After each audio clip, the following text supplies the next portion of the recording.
프룬이라는 게임이고 굉장히 아름다운 퍼즐 게임입니다. 프레젠테이션을 보도록 하겠습니다.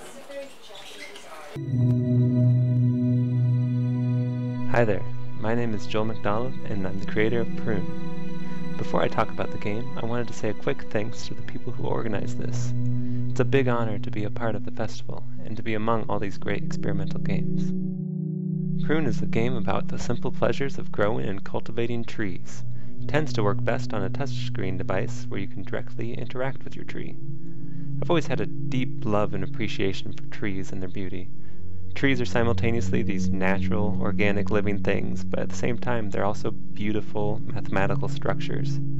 With Prune, I wanted to explore a bit of the apparent contradiction between the rigidity of trees as a theoretical model and the fluidity of trees in nature.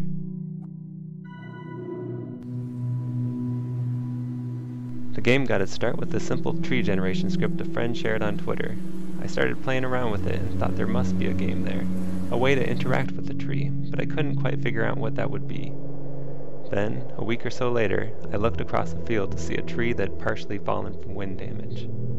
Its large branches splayed out in all directions. In the game, you start by planting your tree. You start underground and swipe up to start the tree growing. When you prune, the rest of the tree reacts to this. The goal in each level is to get your tree into the sunlight in order to bloom flowers. The number of flowers you need is represented by the stars in the sky. Here I wanted to stay away from any sort of traditional numerical scoring system, but I still wanted an analog solution space. So it's not just a matter of getting one branch into the sun. It's about how well you can direct the entire tree into the light. One of my main goals for Prune is that of expressive play. Here, you can grow the tree up, but it just peeks out into the sunlight. Prune a little bit, and the rest of the tree reacts. Prune larger branches, and the tree begins to extend up into the light.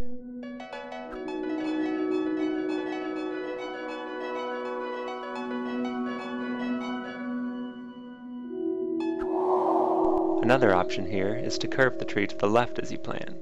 Originally, pruning trees was purely subtractive. As you would prune, the rest of the tree would remain static. It took me a while to realize that I could apply a loose interpretation of the conservation of energy to the tree.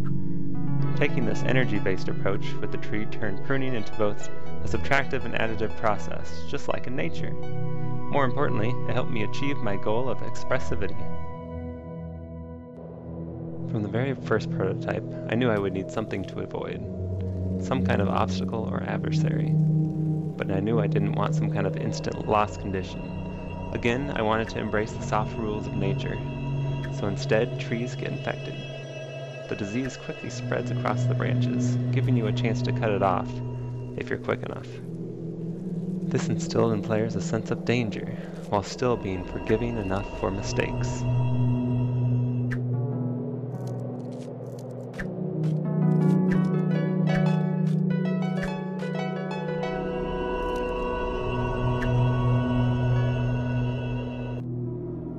The last thing I wanted to show you is the interplay between trees.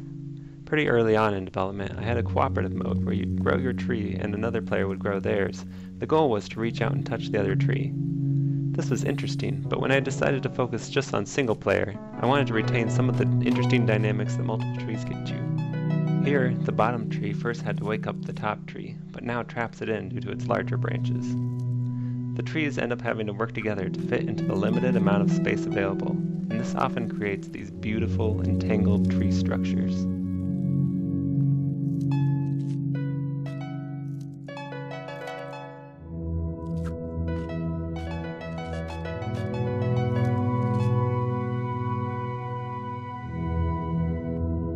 Thanks so much for listening to me talk about Prune, a game near and dear to my heart. If you'd like to get in touch, feel free to email or tweet at me at the addresses listed. I'd love to talk to you.